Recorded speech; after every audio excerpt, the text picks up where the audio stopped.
Shopify Masters is powered by Shopify, the easiest way to sell online, in person, and anywhere in between. To get an extended 30-day trial, visit shopify.com/masters. Now, generally, that multiple is somewhere between 20x and 30x. So if it's doing $10,000 a month in profit, it's going to fall somewhere between $200,000 and maybe $320,000 in value.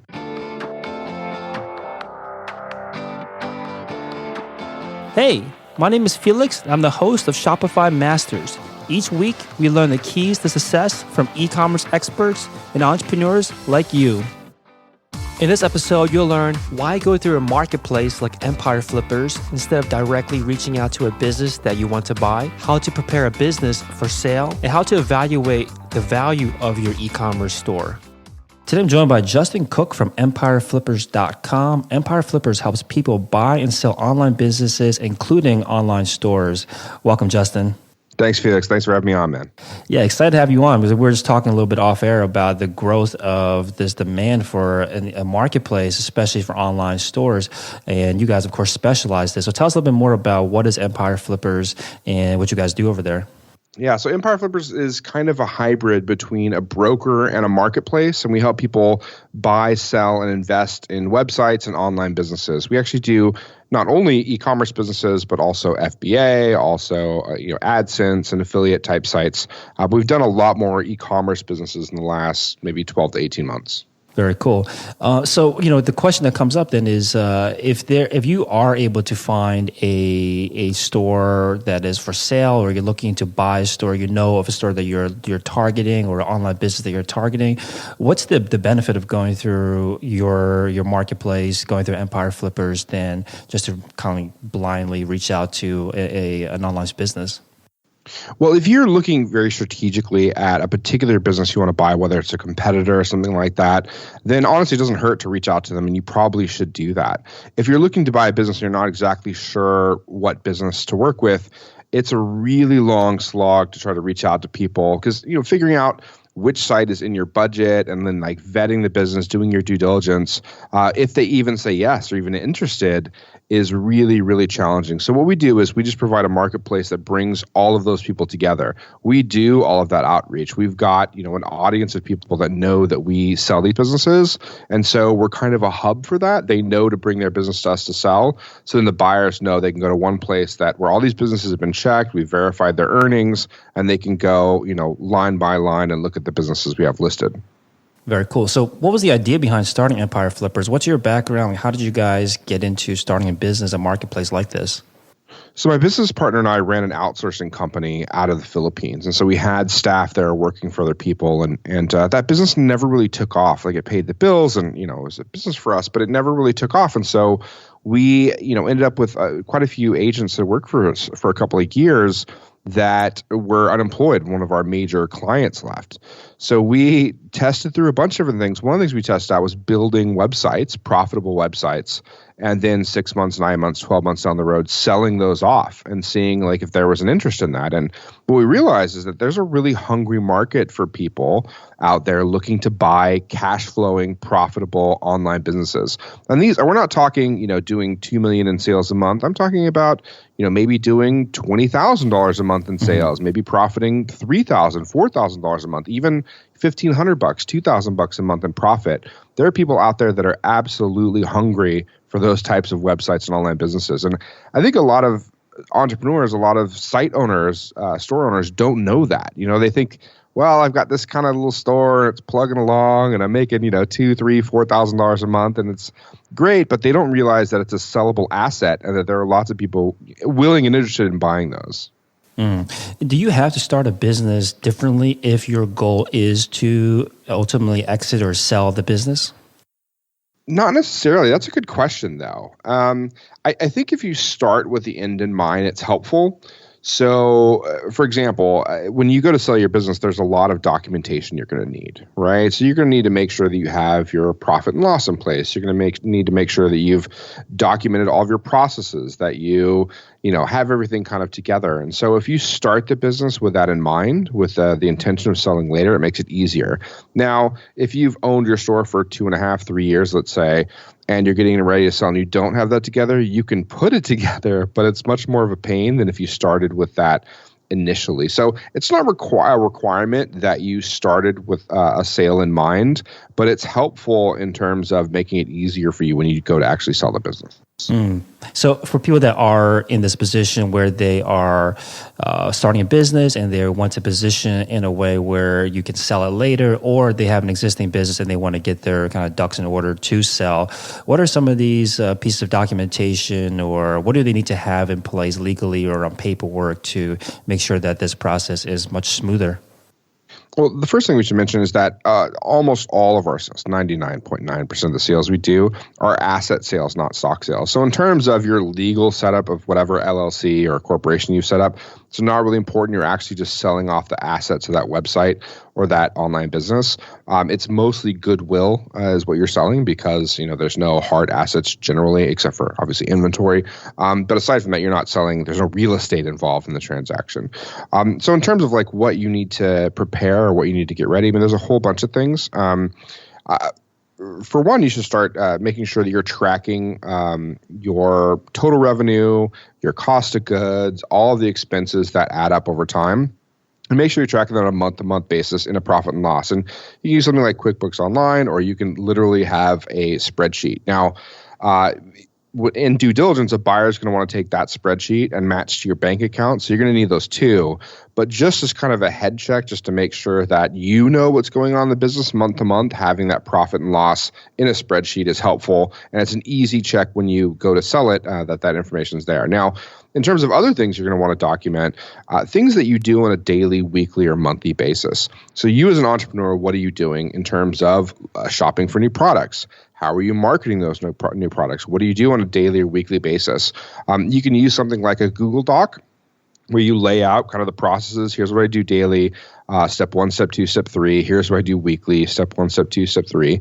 Or you can use something like we use in our company called Suite Process. It's a nice little piece of software that allows you to create these processes. And step 1 through 10, you can use video or audio for some of the steps. And it's a good way for your team across the board, whether you're 2 people or 30 people, where everyone can see those standard operating procedures or those processes, and you can update them regularly. So that's really important when you go to sell your business, so that you can turn that over to a potential buyer, and they're comfortable knowing they can buy that business and run it from you after they've purchased it. So a buyer has options, right? So yes, they're hungry for businesses, but if you're going to list your business, they're going to look at yours, they're going to look at another, they're going to look at another. If you don't have your documentation in place in terms of your profit and loss, in terms of having all of your daily, weekly tasks outlined, they're going to go with the person, they're going to buy the business that's much clearer, or that's well laid out, because it's less of a risk for them. So you're going to want to get your documentation order. And that's one of the things we can help you put together when you're moving towards a sale. Mm-hmm. And once a transaction is complete and the business has been sold, does the buyer need to hang around, or they kind of wash their hands clean and move on? Like how are they involved after that sale? Yeah, so it depends. Sometimes it's a straight cash transaction. This is normally the case when the buyer is very, very familiar with how the business works. Maybe they've run other e-commerce businesses, and there's all different kinds of buyers, right? Sometimes it's their first purchase of e-commerce business, say a Shopify storefront. Sometimes they have 15 already and a whole team of people that run them. So it's going to depend on their experience. A lot of times you'll have, for a new buyer, they may do something where it's like 70% cash up front, 30% after the 30 days of training. And so that gives them kind of an opportunity to continue to work with the seller and make sure they're comfortable, so that, they can, walk away and be able to continue to run and grow the business. Sometimes if there's some question as to, what's going to happen over the next 6 or 12 months, they'll actually do an earn-out. So that just means that, some portion of the deal, maybe somewhere between 50 and 80%, will be cash up front, and the rest may be contingent on, the business hitting its goals over the next 6 months or 12 months. It may be contingent on, doing over a certain amount per month or per quarter. So you can put other contingencies in the earnout, and that sometimes happens if there's some questions as to, where the market's at, or, how stable that business is going to be. And like with any business transaction, even large public companies, a sale like this can be risky. Are there any kinds of protections available or anything that a seller should be doing to safeguard themselves to make sure that they are getting exactly what they expect to receive? It's generally less risky for the seller than it is for the buyer. Normally what will happen, definitely on the smaller transactions, let's say it's a 5-figure, maybe even a low 6-figure deal. A lot of times when you're working with a broker, they're going to be able to handle the transaction for you. So they'll make sure that the money's been received. They'll help transfer the business to the buyer. Once that's done, complete and verified, then you get the money. Not a problem. In larger deals, let's say, mid 6-figure to 7-figure deals, a lot of times you're going to use an escrow service. And a good escrow service to use is any attorney. Most attorneys are bonded for this, and so can handle a $2 million, $4 million sale. And so you can actually give them the requirements to make sure that deal is able to go through and that they understand what the requirements are. So from a seller's perspective, the only thing you really have to worry about is to make sure that you're not transferring over the business before the money has been paid. We actually had a situation where it was a Chinese national in the Netherlands selling to an American in the US. And she was selling on our platform. And she wanted to get the money. Like, we'd received the money from the buyer. We had control of the money. We said, look, it's time to transfer the business to the buyer. And she said, no. She said, no, I'm not going to do it. You need to wire the money to my Chinese bank account. They're like, look, we can't do that. No one can ever own or have control of both the business and the money. Like, that's a really bad idea. We're not going to do that. And she refused. And the buyer was like, I really want this site. Is there anything she can do? And we ultimately told the buyer, said, look, we can't do this deal because she refuses to budge on that. So, there are some things you need to worry about. Generally, never, ever, ever have one party that has access to both the business and the money. So, try to keep, that balance. So whether you're using escrow or some other third party, make sure that no one has access to both. Makes a lot of sense. And when you are evaluating your store to determine how much it should be worth for sale, what's the process that goes behind that? What are some things that you should consider to figure out how much your store is worth in a sale? So generally, and this sometimes we're the bearer of bad news here, where we have a seller that comes and says, look, I want to sell my e-commerce business. It's worth $750,000. And we take a look and we take it through our valuation process. And we say, actually, it's worth about $350,000 to $400,000. And they're like, what? No, it should be worth a lot more. And, a seller may think, or an entrepreneur may think their business is worth whatever it is, but that's not necessarily true. Ultimately, it's worth what a buyer is willing to pay for it. And so we've got plenty of experiences selling these businesses. We've sold quite a few, and we work with buyers on a regular basis. We have a pretty good idea on what the market, where the market's at. And where it's at generally is buyers are looking at some multiple of the profit in the business. So we look at it on a monthly basis, so net monthly profit. So let's say, for example, in 2016, January through December, right? Your business on average did $40,000 in sales, and your net profit was $10,000, right? So you were taking home $10,000, not paying yourself a salary or anything like that, just straight up $10,000 in profit for the year, $120,000 for the year, right? So at $10,000, you're going to multiply that by some multiple. Now, generally, that multiple is somewhere between 20x and 30x. So if it's doing $10,000 a month in profit, it's going to fall somewhere between $200,000 and maybe $320,000 in value, right? And then what we do is to kind of cap that off with any business that has inventory or physical goods, we add on the wholesale value. So if you've got, let's say, for that business, $30,000 in wholesale value of inventory, you add on an additional $30,000. So maybe $330,000 to $350,000 at the high end. Now, you may ask, Felix, like, what, how do you determine whether it's worth $200,000 or $300,000? That's a huge difference, right? That's a big difference. Well, a lot of things come into play. So the older the business is, the longer it's been around, the bigger multiple you're going to be able to use. You're going to be closer to the 30x. depending on how many different traffic channels you have and how you're acquiring your customers, more is better. So if all of your traffic is coming just organic traffic, then you're pretty dependent on Google Organic, which is a little more risky than if 40% of your traffic's organic and 30% is paid traffic. You know what I mean? So that can adjust the multiple a bit. Your trajectory. So has it been growing or has it been declining? If it's been declining, you're going to get a lower multiple. If it's been increasing month over month or quarter over quarter, you're going to get a higher multiple. So that's one of the things we look at when we're going to actually value your business and list it for sale, is things like how old it is, what does the traffic look like, what's the trajectory it's on, that kind of thing. Have you seen businesses that are being sold multiple times where a buyer buys a business, builds it up, and then sells it again? Is that a common practice? Absolutely. In fact, we've seen one, it's a small one. It's like mid to high 5 figures. And we've seen it 3 times. So it's sold 3 times on our marketplace in the last 3.5 years. I think it started off in like the 20, 30,000 and like recently sold for like 70, 80. So yes, we definitely see these businesses again and again from the people, because there's a whole bunch of different type of people that buy, right? You have the one hand, you'll have the buy and hold crowd. So these are the people that they may have anything from one site or 2 sites to dozens of businesses with teams of people that run them. And they're looking to buy and they hold them and grow them out as a package. It's a package deal, right? Their businesses, all of these acquisitions they've made. You have other people that are the tinkerers, right? Like they'll buy them and work with them. Okay, I can increase conversions here. I can add social traffic or paid traffic and at an ROI and grow them to here. And then maybe down the road, either they keep them or they sell them, right? So they may look to sell them. And one of the other impacts of a multiple is how big the business is.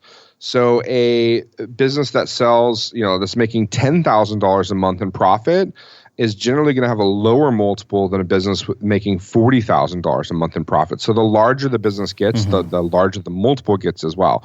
So not only if you buy a business that makes $10,000 a month in profit and you get it to 20, right? Not only have you doubled the value, you may have added a little bit more too because you get a better multiple. So instead of selling, maybe you buy it at, let's say 24x, you bought it for $240,000 on a $10,000 a month profitable business. You double it and you're selling it for $550,000, $600,000. I see. Makes sense. So the larger the business, the better the multiples. So as you grow the business, it's almost growing exponentially in terms of its value. That's right. One of the most common questions I see, whether people are selling through your marketplace, selling directly, selling anywhere, is the skeptical question where someone asks, why would they sell the business if it's already doing well? What are some of those common reasons you see a seller selling a store? Yeah, we get that a lot from people that are, maybe they're building their first store, right? And they're thinking to themselves, and this is a question from them often, and they're thinking to themselves, like, what are you doing? Like, why would anyone sell their business? There's got to be something wrong with it because no one would ever sell their golden goose, right? Like, if you've got a profitable business, it's kicking out $6,000, $8,000, $10,000 a month in profit. They're thinking to themselves, I would never sell that business. It was crazy. Like, if I ever had that business, I would never sell it. And what they don't realize is the business itself, the store isn't the golden goose. That's an egg. Right? That's an egg that the golden goose is laying. The real golden goose are their skill sets and their ability to create those types of websites or those types of stores again and again and again. So once you've learned how to do it, repeating that process and getting another store off the ground and profitable isn't that hard. Now, maybe you got a little lucky with your niche selection and maybe you had some help or some benefits along the way. But if you were able to do it once, it's very likely to be able to do it again. Now, there are other reasons people sell too. Like a good one or an interesting one is, someone has, let's say that they're good at organic SEO, right? And so they've built up this store to the $10,000 a month profit level. And they've kind of maxed out every keyword in their niche. They've added all the products they can that are valuable. From their perspective, they have completely maxed out this business. They said it'll never make more than $10,000 a month in profit. This is as big as it'll ever get. I'm going to sell out at the top, right? I'm at the very top of the market. I'm going to get out while the getting's good and get my cash and cash out of this deal. Well, you have a buyer that comes along and says, I actually don't buy businesses until they're at least $10,000 a month in profit. I'm actually a paid traffic guy, right? Like I'm good with paid Facebook traffic. And this business is a great opportunity for me because it meshes well with another business I own in a parallel space, parallel niche. So they're like, finally, they're thinking in their heads, the buyer's like, well, you finally built this up to a level that's interesting to me. I'll buy it off you for $260,000 because I know within 12 to 18 months I can double the business with paid traffic. So the seller walks away going, I got one over on this guy. This is as big as it's going to get. And then a year later, they realize, oh man, wow, they grew it out. They made it even bigger. I guess I missed something there. Yeah, there's this funny, scene in the Social Network where I think Justin Timberlake's character is talking to the Mark Zuckerberg and about how the Victoria's Secret sold out too early, and then the original owner of it was obviously very upset about it. Do you see that happen where people have this kind of seller's remorse, where they sell a business, and this happens where they apply their paid traffic skills to a business that was mostly getting organic SEO, takes off, they're like, oh man, that sucks. I should have kept that business. Like, how do you deal with? Do you ever have to manage those expectations? Yeah, I've seen both sides of that. So I've seen the sellers that are like, oh, I sold too early, or like I didn't know that it was going to do so well later on or whatever, right? So I've seen that. I've seen the other side where they sold and the industry tanked, the business didn't do well, that it wasn't managed well, lots of different reasons, and they're like, oh, I'm glad I got out. So yeah, I mean, I definitely see both sides of that. One of the ways you can hedge that a bit is to keep some equity stake in the business, and maybe you stay on as a consultant or advisor. This is normally done when the seller is being forced to sell. Let's say that you've got a wedding, or you've had, God forbid, a death in the family or something. You've got some major thing coming up that you definitely need the money for, and you're being forced to sell. But you know that the business is not in the best position to sell. You know that if you had 12 more months, you could build it up even bigger. Maybe you sell 80% ownership in the business, so a controlling stake, and you retain 20% equity. And that's kind of your hedge. So if the buyer does really well with it, you can stay on and advise them and tell them kind of your path that you would have taken. Maybe you talk a monthly or quarterly basis. Now, they do grow it out over the next year or 2 years, and they do turn around and sell it. You still have an equity stake. So that happens sometimes, but generally only if the seller really trusts the buyer or has built some kind of a relationship, just has a good feel for them in terms of what they want to do with the business. I've seen that work. Yeah, in the case where you do sell the business completely and you move on as the seller, one attribute that I hear sellers looking at, not just the monetary side, is making sure they're selling it to the right person. How do you, as a seller, evaluate if you are selling your business to the right person? Like, what kind of attributes are you looking for typically? Well, ultimately, I mean, this is more for a seller. Maybe it's their first exit on the business, and so their business is their baby, right? They don't think of it as an asset at this point. They think of all the blood, sweat, and tears they put into their business. And, they're selling it for, let's say, $300,000-$400,000, and they put a lot of work into it. And they're thinking, I don't want to give this over to someone who's going to kill my baby, right? Or who's going to not do well with it. People that have done it a few times treat it more as a business transaction, right? It's an asset. They're selling off one of their assets and whatever. So for the people that are selling off their baby, and they feel that way about it, get an idea on what the buyer is looking to do with the business. Get a feel for what their plan is, and make sure that you're comfortable with the plan. Ultimately, it's going to be their decision. So whatever they tell you, they may go in a completely different direction, and it's going to be theirs to do with what they will. If that's uncomfortable for you, you're probably not really ready to sell. You're probably not in that position. So if you're having that kind of question on like, what direction are they going to take, and you're wondering, you're kind of thinking maybe you shouldn't sell it, then you probably just shouldn't sell it. Right. You don't want to have that lingering in the back of your mind once you are supposed to move on to something next. Yeah, you're just not quite there yet if you're still worried about kind of like what they're going to do with it, and it's a sign that there's something else holding you back from really being ready to sell. Right, makes sense. Now, from the other side, from the buyer side, the common question I see is that people are deciding to maybe start their business for the first time, or maybe just exited a business or looking to get into another one. Then the question is, should I build it from scratch with the funds that it will cost me to buy, or should I take those funds and just buy a business outright? How do you recommend buyers work through this decision? Well, it's interesting. I think if you're looking, let's say you're out looking at businesses, right? And I see a business, I make an estimate that's going to take about 2 years of my time to get it there, right? So one of the things you can do is you can measure or get an estimate on how much you're going to have to spend and how much of your time you're going to have to spend over the next 2 years to get up to speed, and what that time could be spent on otherwise. Right. So you have to take, I think, time into account, not just cost. So you get a lot of people that maybe have never exited their business yet, or they're still kind of building their first one. They go, why would someone spend $300,000 on an e-commerce business? That's crazy. Right. And then what we find is a lot of our sellers, people that sell with Empire Flippers, once they've had a couple of exits, they actually become buyers because they realize they don't want to spend the next 2 years getting a store off the ground. Right? There's a lot of blood, sweat, and tears that goes into that. And from a buyer's perspective, they're like, look, I've got money. I'd rather bypass that work. Have you seen, are you familiar with like Seth Godin's The Dip?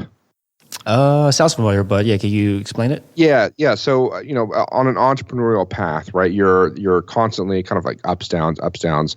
And then, at some point, inevitably, there's going to be a dip. There's going to be kind of a sagging point where, it gets tough. And then maybe, possibly, if you pull out of the dip, it like goes up and to the right? Your business takes off. So from a buyer, like in a perfect world, a buyer wants to buy when you're in that dip. You as the site owner are in that dip. You've put all this hard work, sweat, and tears in this business. You're thinking, I don't know if it's going to turn up, or I don't know if it's going to go to zero. I'm just out of it. And they see the opportunity. They see it's close to just taking off. So they buy it from you, put in all this blood, sweat, and tears, and they don't have to put in that blood, sweat, and tears. They get all the benefits with none of the hard work and downside of 2 years of slog, right? So from their perspective, they're like, look, this is fantastic for me. This is why I want to do this is why I want to buy it right now. So there's a real advantage, I think, to buying a business that's already proven itself in the market, that's already selling products that people want, that already has customers, or hopefully already has repeat customers. And so you get to buy all that goodwill. In addition to that, so like that's for someone who doesn't own any business at all, owns no stores, and is looking to just get started and skip the kind of like, blood, sweat, tears process. Now, if someone already has a business, so let's say I have a business that sells, cat furniture, right? So I have a store that sells cat furniture, and you've got a store that sells something that's related to cats. I don't know, cat snugglies or whatever, right? And we've got a similar audience. Like if I buy your cat snuggly business that's selling, I'm making $5,000 a month in profit. I buy that business. I've, immediately added to my customer base. They're probably interested in cat furniture. I've immediately added products I can sell to my customer base, which is the cat furniture peeps. So there's real strategic advantage for me as a buyer. Maybe that seller didn't have that strategic advantage. They didn't have a much larger kind of like parallel niche. The buyer does. And so they're going to take advantage of that and 2x, 3x the business just on that alone. Now, should you only buy if you have some kind of different skill set, or in the example you just gave, some kind of strategic or competitive advantage that you can apply, or in the case, the example you gave earlier about how someone might be running a business and they're great at organic SEO, but you have all this background and proven track record in paid traffic, then you buy the business and apply that kind of skill set to it. Do you recommend that people come in with that kind of setup, or can you just come in and not have anything that's, any kind of special sauce and just continue running the business? You don't have to have a strategic advantage in that you already have a business in the same niche or parallel niche. You don't have to have that. You don't have to have an alternative skill set to what the seller already has, but you do have to have a plan. So if you see a business for sale and let's say that you're going through and there's a bunch of listings, there's some in your price range, and you're looking at them and you see a business that looks great, but like you can't, like if you actually came down to putting together like a strategic and a tactical plan on what steps you're going to take over the next 3 months, 6 months, 9 months, 12 months to grow it out, and you can't come up with anything, and you don't, then no, you shouldn't buy that business. So you do have to do some planning and be willing to take some steps to continue the business and drive it forward. And if you have no thought to that, then you shouldn't buy. In terms of having this plan, is the seller available for these kind of discussions, or what kind of due diligence should a buyer do to determine if it's the right business for them? Well, a ton of due diligence. So that's like a whole another episode or several.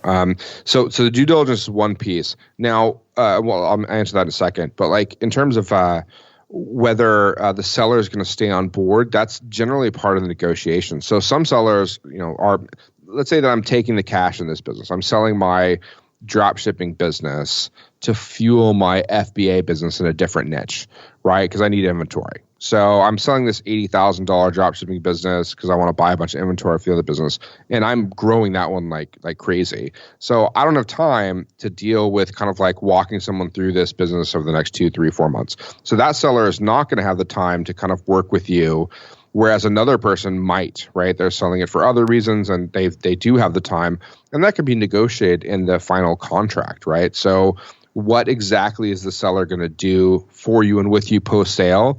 It needs to be discussed. It needs to be clarified before the deal actually goes through. And, we generally, because we work with both buyers and sellers, we tell them, look, this seller is not in that position, right? Because they've told us that. They said, look, I just don't have the time, or they do have more time. And so we help steer people that are going to need a little more support from the seller towards businesses that are a good fit for them and that will work for them. Now, in terms of what kind of due diligence a buyer should do, heavy due diligence. Like, for example, all of the businesses we list on our platform, we vet them. And by vetting, I mean, we look at the earnings, we look at their back end, we look at their traffic, and we will only accept a certain amount of businesses that pass our criteria, right? And we're looking for quality businesses that we know our audience is interested in buying, right? But even though we do that vetting, that's vetting to protect the integrity of our marketplace. That does not replace due diligence for a buyer. Ultimately, due diligence is always on the buyer. You can't trust the broker. You can't trust the seller. You can't trust a third party to do due diligence for you. That's always on you. And that's the real trick to buying businesses, is to make sure you've done. And not only do you have to look for scams or fraud, but you also have to look for things like, is the niche going to last? Recently, there was a push to sell, I don't know if you know about this, but a lot of vaping products, right, in the US. And so those have been really, really popular, and some of them have done really well. There's a question as to which direction it's going to go. Is it going to blow up and be super popular and like really valuable, or is it going to blow up the other way and be seriously regulated and serious problems? Now, it requires a high risk tolerance because it could go either way, right? So if you're buying that, you have to know that, and you have to be in the risk tolerance level to where that purchase makes sense for you. So first you have to know it, and then you have to have a higher tolerance for the deal. So that's just one example of many of the things you need to check in due diligence. Now, this due diligence, it sounds like it can take a ton of time. How much time do you have between when a listing goes up that you really want, and how much time do you really have before it could close? I guess, of course it varies, but on average, how much time do you have to do your research before putting in a bid? Some of our buyers will look at maybe 3 to 5 listings before they actually make a purchase. Others will look at 12, 2 dozen. So they spend a lot of time looking at them. You want to spend time, but you don't want to get stuck in the cycle of always shopping and never buying, unless you enjoy it too. Which, if it's like a hobby and fun for you, have at it, right? That's fine too. But if you're actually looking to purchase and you kind of get stuck in that cycle, maybe you need to change your criteria. One thing I'll say is looking at a lot of deals early on, I think, is helpful because it's going to give you a better kind of just view of the market, view of what's out there, a view of what's in your price range. So that's really helpful. And I recommend looking at more, not less. So yeah, I mean, I think as a buyer, like, due diligence is extremely important. It's something that you're going to get better at as you look at more businesses, as you talk to more people and talk to more sellers and get a feel for, what would be a good fit for you and your skill sets. And how much detail can you see about a business to do this due diligence? What kind of reports or data can you typically get from a seller? Yeah, so with us, what we do is we actually protect the information behind a deposit process, and we're different in that way. So not all brokers do this. Some will require what's called a letter of intent or just non-disclosure paperwork. Some, like Flippa, will let you see the information publicly, right? We don't show all of the details about the stock. We don't put the URL out there. We don't put the niche, the exact product, without paying a deposit. And our reason for that is we're not protecting the seller so much. We're protecting the buyer, because most of the listings we have are going to sell. If we put a listing up, there's a very good chance it's going to sell. And whoever that buyer is going to have to run it and grow it after that, right? So if we have hundreds or even thousands of people reviewing their business, how much it makes, how it gets its traffic, all this information, there's more likely they're going to have a dozen copycats or more pop up in the next couple of months. And so we don't want that to happen. We want to protect our buyers, so we protect the information. So to see the information, you have to pay a deposit. Once you pay the deposit, we're going to send you the URL. We're going to send you all the earnings screenshots. We'll be able to put you on a call with the seller and give you all the information you need to make, an informed due diligence decision. But we hide that behind a deposit, kind of a paywall, to make sure that it's not just out there publicly for anyone to see.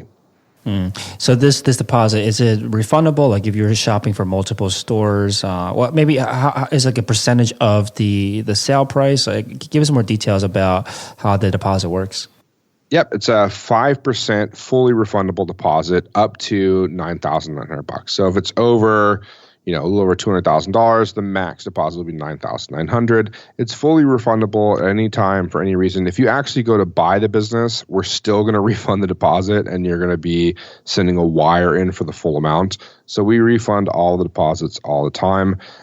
You can pay with a credit card. You can actually pay with a wire. And that will give you all the information you need for due diligence.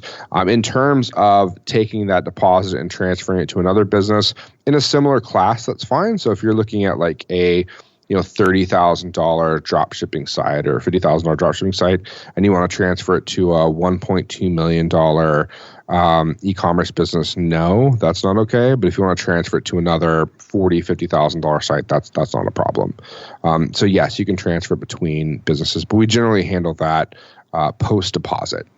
Mm-hmm. And maybe to close this out, what are some of the biggest opportunities or trends that you're seeing in this, buying and selling space, particularly maybe in the e-commerce space? Yeah, so I can give you the first one that comes to mind isn't in e-commerce. It's actually in lead gen, but maybe there's an opportunity for e-commerce. I see it in the there's a company called QuinStreet, and there's another one called Campus Explorer, and they have all these relationships set up with for-profit institutions, right? So there's a lot of for-profit schools that are out there, tech schools and vocational schools that are hungry for students, right? And the students pay a lot of money to attend those. So if you're doing content in that space, let's say the medical education space, for example, QuinStreet has all these relationships, and so does Campus Explorer, with all these educational institutions, and they'll pay you for a lead anywhere from $20 to $50 per lead. And a lead may be their name, their email, and a phone number to contact them.